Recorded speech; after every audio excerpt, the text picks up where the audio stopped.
Hi, sir. I'd like to welcome you and thank you so very much speaking on this initiative. So, It's my pleasure to be here. thank you so much. So, the topic is basically thoughts on education. We are trying to bridge the gap between students and the upper management of the universities, colleges. So, shall we start now? Absolutely. So my first question would be with you is like being the head executive education, career service and alumni relations of IMI, what are your roles and responsibilities towards the students? So primarily, if you ask me, career services, which I'll emphasize on, because we are not into placements. What we do is career services, where we start with analyzing the students' interests in terms of what they want to go, where they want to make the career in. We help them prepare for the placements, which is the final outcome. But the journey is the most important part, where we do a lot of initiatives in terms of training them on mock GDs, through our alumni, personal interview sessions, industry people come and interact with them, tell them what's in a job, what kind of roles they can look at. And then they prepare for the final placement, which is the outcome, definitely, which is important. Saying so, there are specific segments which we cater to, and we do specialized sessions in that space, and people work on that, and then they call the companies for the recruitments. That's on the learning part and the outcome part. Secondly, we also have a lot of engagement with industry, where only recruitment is the end product. We do live projects with them. We do summer internships where industry comes and engages with the students and also gets a flavor of the student quality. These are the 2-3 things which is very important in placements, what we do. Right. So my second question to you would be, how do you try to bring in practical approach towards subjects and make it industry? I think this is a very important element. I think with due respect to a lot of schools, we emphasize on that critically. Faculty teachers in the classroom, which people might think only academic input is given. But a lot of faculty also have worked in industry. So we have a mix of faculty who worked in industry, then have come to IMI and joined as a faculty. So they themselves give the industry perspective. Apart from that, in the sessions, in their schedule, they also invite industry leaders to take specific sessions on specific themes, which help students to get the, as you mentioned, the practical perspective and also on-the-job approach. Right. So what is in store for them? So that's the another element which they do. And also we do a lot of, as we already mentioned, leadership talks, which anyways panel discussions goes around the day. Right, sir.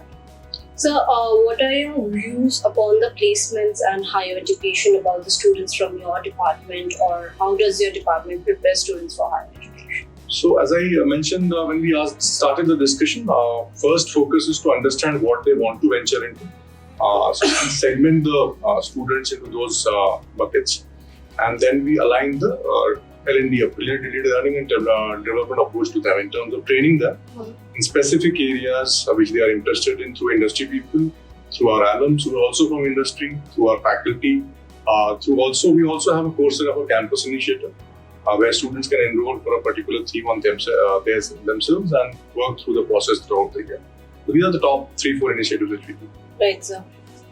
So what my favorite question, when you came to the college, what was your vision and how are you trying to achieve it till now? So absolutely, I think basically I have over 23 years experience in sales. So my vision was to drive numbers. So that was the primary vision, and drive matrices, which is nothing but the outcome. So the outcome was definitely for every student's mind is the CTC. So improve that, one. To get better companies, better brands to the campus. Right. That's the second. Also to bring better roles. So we were focusing on FMCG, strategy consulting, and we have made certain breakthroughs, but there's a long way to go. So these are the 3 things which I envisaged, and we have covered some ground, but I think there's a lot of things to do that. Right, sir. So what are the interventions and approaches you bring in apart from curriculum to train or teach the student? So yes, so we do mentoring sessions by the alumni. That's one of the key initiatives which we have taken, and alums bring the industry perspective to them. And again, live projects is another, apart from the curriculum, they try to apply whatever concepts they have learned in the class on a particular project and see the outcome themselves. That is the most important thing without going out of the classroom. It's a kind of a part-time model where they work 2 hours a day, kind of a thing, and they do that. Third is, I think, where it culminates is summer internships, where they go for an 8-week complete corporate stint where they work with the corporate. I think these are the 3 stints that they're doing. Apart from a lot of other talks with industry, which is very superficial, but they share case studies. So we are methodology also in teaching students case study doing. So that's where also it comes up, where is actual on-ground learning, where the industry experts also in the talks mention what problems they went through and how did they solve. So, what do you see the department's or college's greatest strength, or how it can be enhanced? So, if you ask me, our greatest strengths are our three key stakeholders, if I may put that way. And I'll not rank them, but faculty. We have one of the best faculty in across themes what we have. We are very careful in choosing students and in the admission process for our students because we choose the cream, and so that we can prepare them for better opportunities. And third, I think the students only become the alums. So once we choose the cream, we give them good intervention by the faculty. Automatically, they perform at the corporate level. So, if you could give me, a brief about last year's, placement, and what's the outlook this year? Yeah. So last year, last to last year, I'll start with because it was not great. We were in a COVID year. Right. The numbers were at an all-time low. So what happened also, there are 2 things. One is we are a student-driven placement committee. The students worked exceedingly well in terms of the outreach. Second, there was latent demand in the market because of COVID. The market was shut and it just suddenly opened.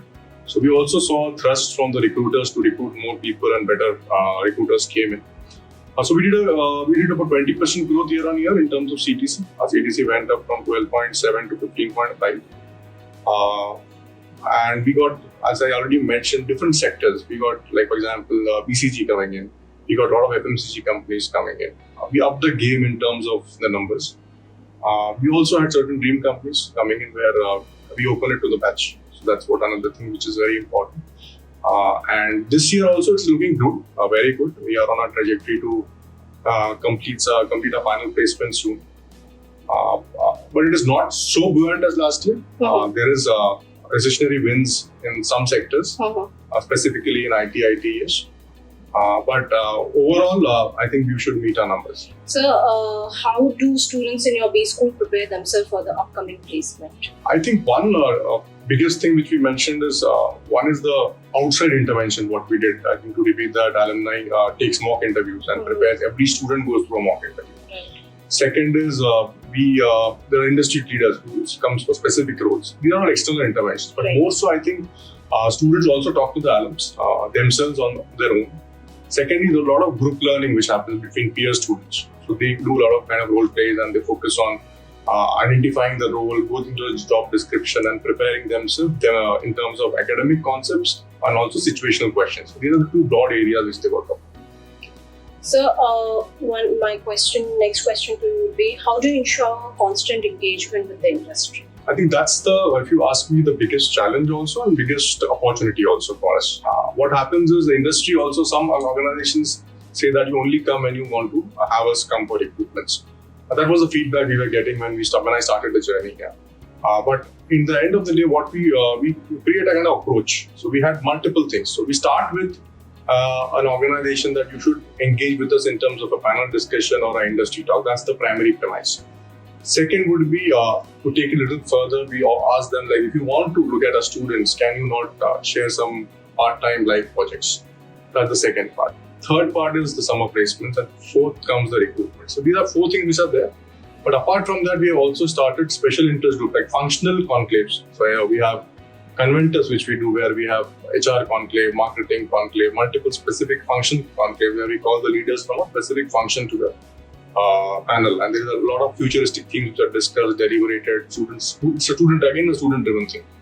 So what happens is, it's not only us doing the engagement with the industry, directly the students are doing it. So that's the fabulous part, where the students' caliber can be seen by the industry. So basically, it's a direct exposure. Absolutely.